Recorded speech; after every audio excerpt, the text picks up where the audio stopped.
بسم الله الرحمن الرحيم. الحمد لله الذي أنزل على عبده الكتاب ولم يجعل له عوجا قيما لينذر بأسا شديدا من لدنه ويبشر المؤمنين الذين يعملون الصالحات أن لهم أجرا حسنا ماكثين فيه أبدا وينذر الذين قالوا اتخذ الله ولدا ما لهم به من علم ولا لآبائهم كبرت كلمة تخرج من أفواههم إن يقولون إلا كذبا فلعلك باخع نفسك على آثارهم إن لم يؤمنوا بهذا الحديث أسفا إنا جعلنا ما على الأرض زينة لها لنبلوهم أيهم أحسن عملا وإنا لجاعلون ما عليها صعيدا جرزا أم حسبت أن أصحاب الكهف والرقيم كانوا من آياتنا عجبا إذ أوى الفتية إلى الكهف فقالوا ربنا آتنا من لدنك رحمة وهيئ لنا من أمرنا رشدا فضربنا على آذانهم في الكهف سنين عددا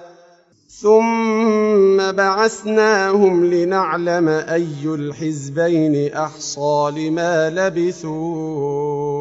أمدا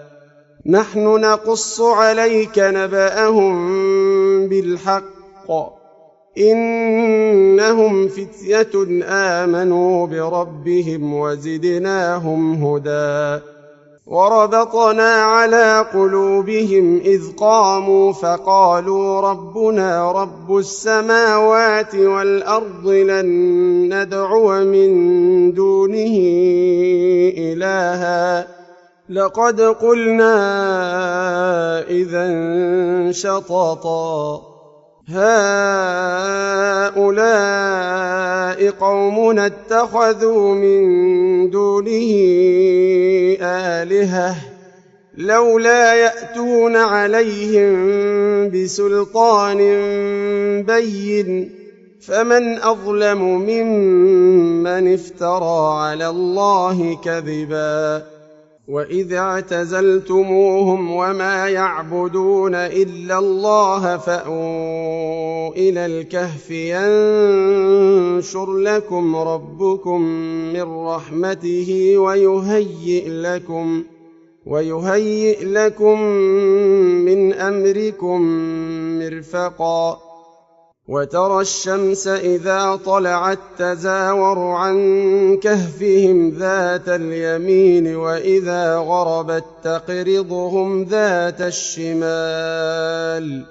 وإذا غربت تقرضهم ذات الشمال وهم في فجوة منه ذلك من آيات الله من يهد الله فهو المهتد ومن يضلل فلن تجد له وليا مرشدا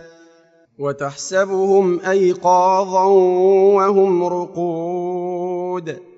ونقلبهم ذات اليمين وذات الشمال وكلبهم باسط ذراعيه بالوصيد لو اطلعت عليهم لوليت منهم فرارا ولملئت منهم رعبا وكذلك بعثناهم ليتساءلوا بينهم قال قائل منهم كم لبثتم قالوا لبثنا يوما أو بعض يوم قالوا ربكم أعلم بما لبثتم فابعثوا أحدكم بورقكم هذه إلى المدينة فلينظر أيها أزكى طعاما فليأتكم برزق منه وليتلطف ولا يشعرن بكم أحدا إنهم إن يظهروا عليكم يرجموكم أو يعيدوكم في ملتهم ولن تفلحوا إذن أبدا وكذلك أعثرنا عليهم ليعلموا أن وعد الله حق وأن الساعة لا ريب فيها إذ يتنازعون بينهم أمرهم فقالوا ابنوا عليهم بنيانا ربهم أعلم بهم قال الذين غلبوا على أمرهم لنتخذن عليهم مسجدا سيقولون ثلاثة رابعهم كلبهم ويقولون خمسة سادسهم كلبهم رجما بالغيب ويقولون سبعة وثامنهم كلبهم قل ربي أعلم بعدتهم ما يعلمهم إلا قليل فلا تمار فيهم إلا مراء ظاهرا ولا تستفت فيهم منهم أحدا ولا تقولن لشيء إني فاعل ذلك غدا إلا أن يشاء الله واذكر ربك إذا نسيت وقل عسى أن يهديني ربي لأقرب من هذا رشدا ولبثوا في كهفهم 300 سنين وازدادوا 9 قل الله أعلم بما لبثوا له غيب السماوات والأرض أبصر به وأسمع ما لهم من دونه من ولي ولا يشرك في حكمه أحدا واتل ما أوحي إليك من كتاب ربك لا مبدل لكلماته ولن تجد من دونه ملتحدا واصبر نفسك مع الذين يدعون ربهم بالغداة والعشي يريدون وجهه ولا تعد عيناك عنهم تريد زينة الحياة الدنيا ولا تطع من أغفلنا قلبه عن ذكرنا واتبع هواه وكان أمره فرطا وقل الحق من ربكم فمن شاء فليؤمن ومن شاء فليكفر إنا أعتدنا للظالمين نارا أحاط بهم سرادقها وإن يستغيثوا يغاثوا بماء كالمهل يشوي الوجوه بئس الشراب وساءت مرتفقا إن الذين آمنوا وعملوا الصالحات إنا لا نضيع أجر من أحسن عملا أولئك لهم جنات عدن تجري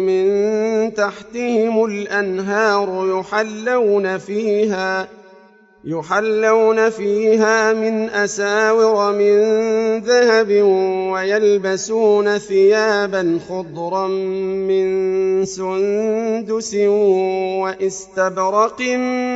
متكئين فيها على الأرائك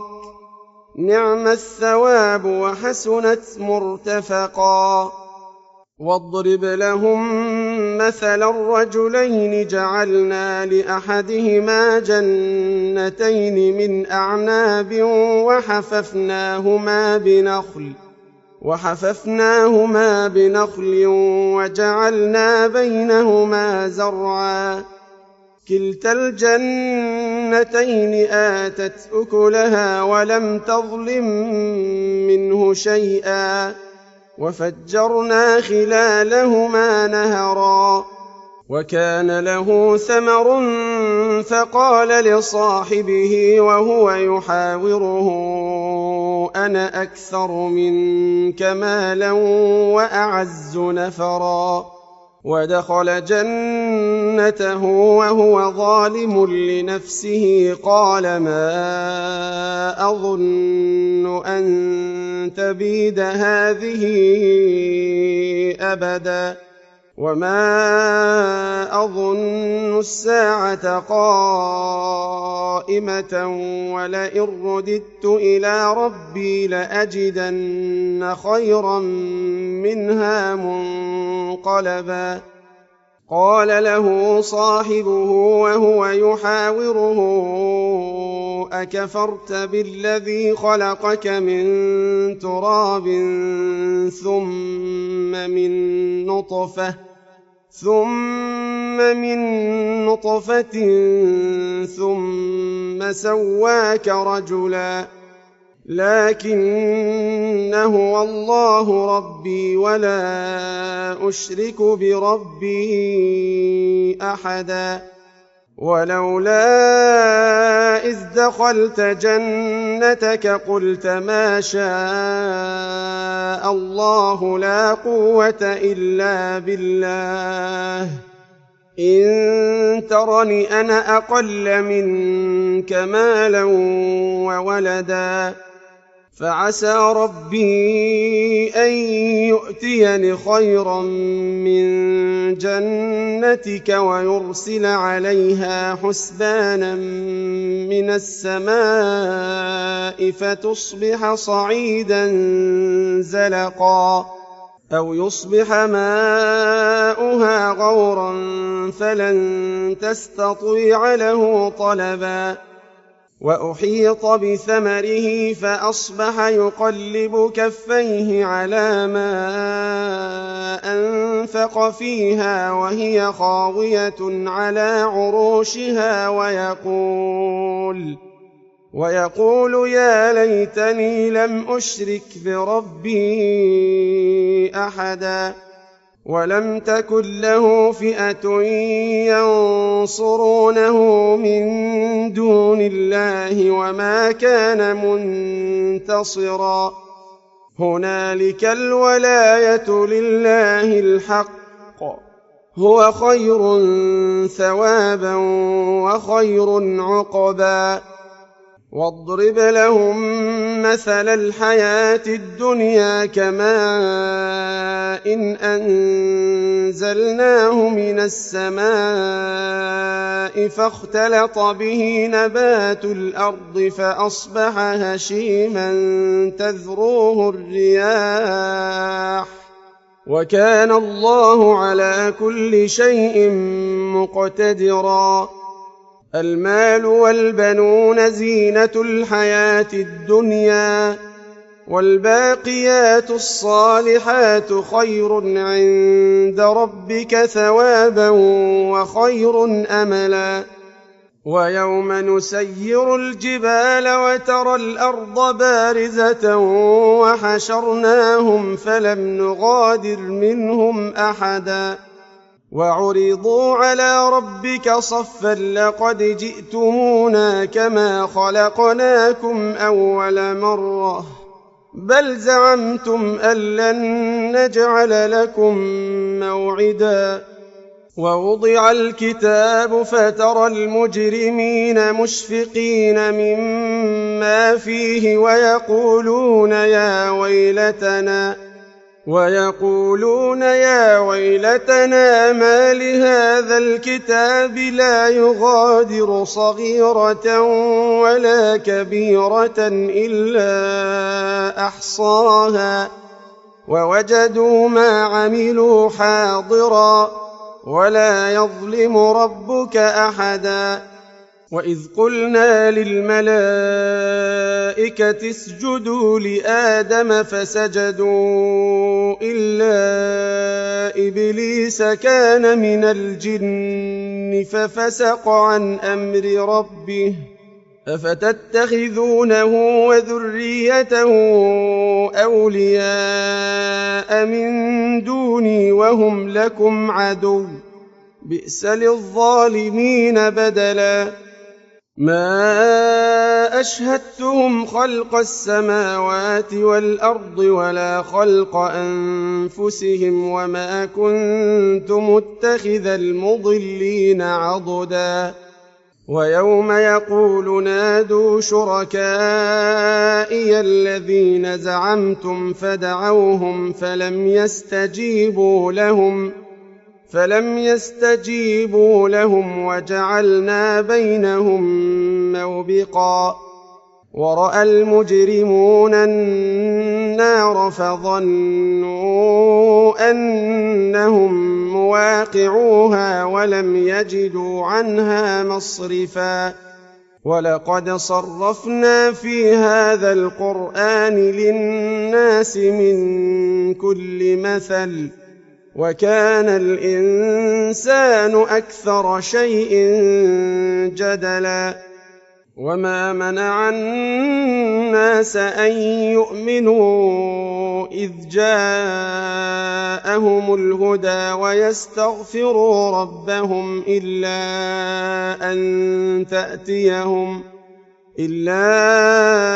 أن تأتيهم سنة الأولين أو يأتيهم العذاب قبلا.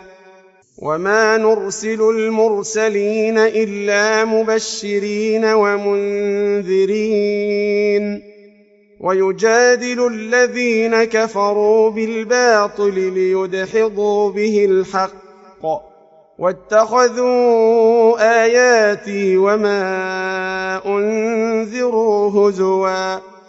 ومن أظلم ممن ذكر بآيات ربه فأعرض عنها ونسي ما قدمت يداه إنا جعلنا على قلوبهم أكنة أن يفقهوه وفي آذانهم وقرا وإن تدعوهم إلى الهدى فلن يهتدوا إذن أبدا. وربك الغفور ذو الرحمة لو يؤاخذهم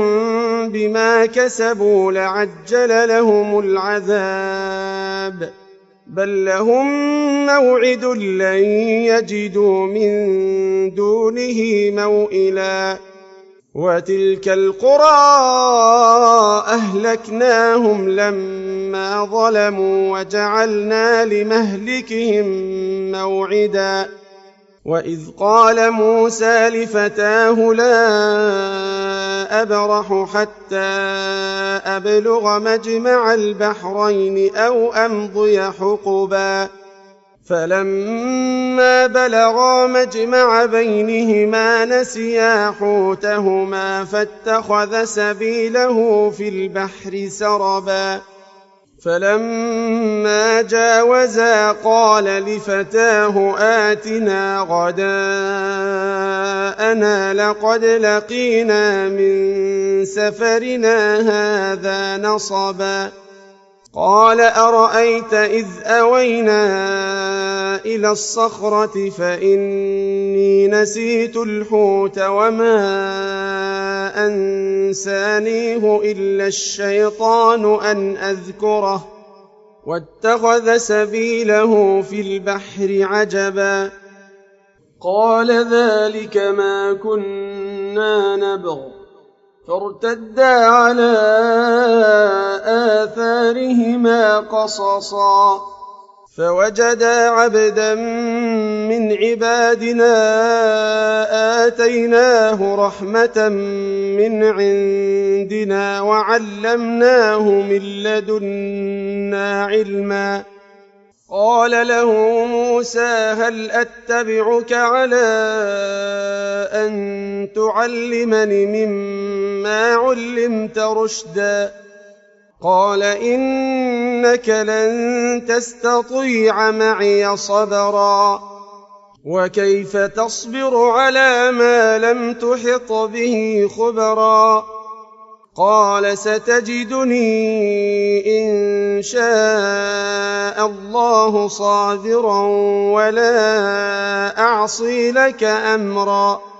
قال فإن اتبعتني فلا تسألني عن شيء حتى أحدث لك منه ذكرا فانطلقا حتى إذا ركبا في السفينة خرقها قال أخرقتها لتغرق أهلها لقد جئت شيئا إمرا قال ألم أقل إنك لن تستطيع معي صبرا قال لا تؤاخذني بما نسيت ولا ترهقني من أمري عسرا فانطلقا حتى إذا لقيا غلاما فقتله قال أقتلت نفسا زكية بغير نفس لقد جئت شيئا نكرا قال ألم أقل لك إنك لن تستطيع معي صبرا قال إن سألتك عن شيء بعدها فلا تصاحبني قد بلغت من لدني عذرا فانطلقا حتى إذا أتيا أهل قرية استطعما أهلها فأبوا أن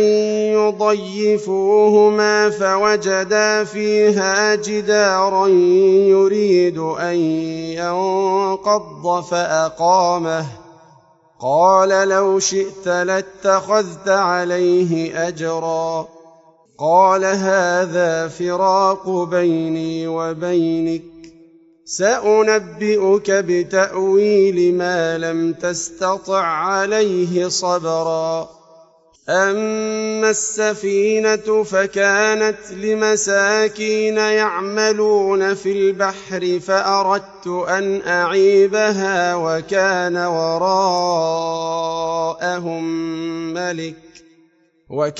وراءهم ملك يأخذ كل سفينة غصبا وأما الغلام فكان أبواه مؤمنين فخشينا أن يرهقهما طغيانا وكفرا فأردنا أن يبدلهما ربهما خيرا منه زكاة وأقرب رحما وأما الجدار فكان لغلامين يتيمين في المدينة وكان تحته كنز لهما وكان أبوهما صالحا فأراد ربك أن يبلغا أشدهما ويستخرجا كنزهما رحمة من ربك وما فعلته عن أمري ذلك تأويل ما لم تسطع عليه صبرا ويسألونك عن ذي القرنين قل سأتلو عليكم منه ذكرا إنا مكنا له في الأرض وآتيناه من كل شيء سببا فأتبع سببا حتى إذا بلغ مغرب الشمس وجدها تغرب في عين حمئة ووجد عندها قوما قلنا يا ذا القرنين إما أن تعذب وإما أن تتخذ فيهم حسنا قال أما من ظلم فسوف نعذبه ثم يرد إلى ربه فيعذبه عذابا نكرا وأما من آمن وعمل صالحا فله جزاء الحسنى وسنقول له من أمرنا يسرا ثم أتبع سببا حتى إذا بلغ مطلع الشمس وجدها تطلع على قوم لم نجعل لهم من دونها سترا كذلك وقد أحطنا بما لديه خبرا ثم أتبع سببا حتى إذا بلغ بين السدين وجد من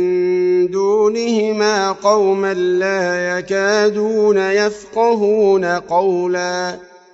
قالوا يا ذا القرنين إن يأجوج ومأجوج مفسدون في الأرض فهل نجعل لك خرجا على أن تجعل بيننا وبينهم سدا قال ما مكني فيه ربي خير فأعينوني بقوة أجعل بينكم وبينهم ردما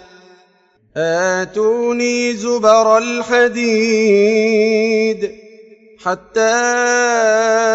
إذا ساوى بين الصدفين قال انفخوا حتى إذا جعله نارا قال آتوني أفرغ عليه قطرا فما استطاعوا أن يظهروه وما استطاعوا له نقبا قال هذا رحمة من ربي فإذا جاء وعد ربي جعله دكاء وكان وعد ربي حقا وتركنا بعضهم يومئذ يموج في بعض ونفخ في الصور فجمعناهم جمعا وعرضنا جهنم يومئذ للكافرين عرضا الذين كانت أعينهم في غطاء عن ذكري وكانوا لا يستطيعون سمعا أفحسب الذين كفروا أن يتخذوا عبادي من دوني أولياء إنا أعتدنا جهنم للكافرين نزلا قل هل ننبئكم بالأخسرين أعمالا الذين ضل سعيهم في الحياة الدنيا وهم يحسبون أنهم يحسنون صنعا أولئك الذين كفروا بآيات ربهم ولقائه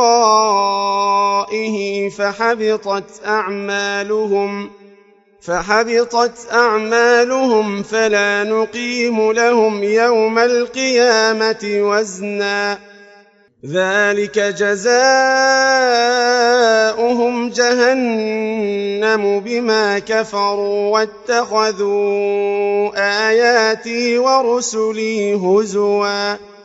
إن الذين آمنوا وعملوا الصالحات كانت لهم جنات الفردوس نزلا خالدين فيها لا يبغون عنها حولا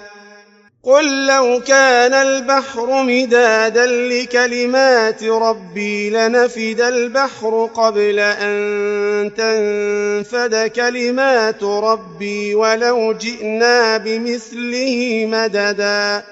قل إنما أنا بشر مثلكم يوحى إلي أنما إلهكم إله واحد فمن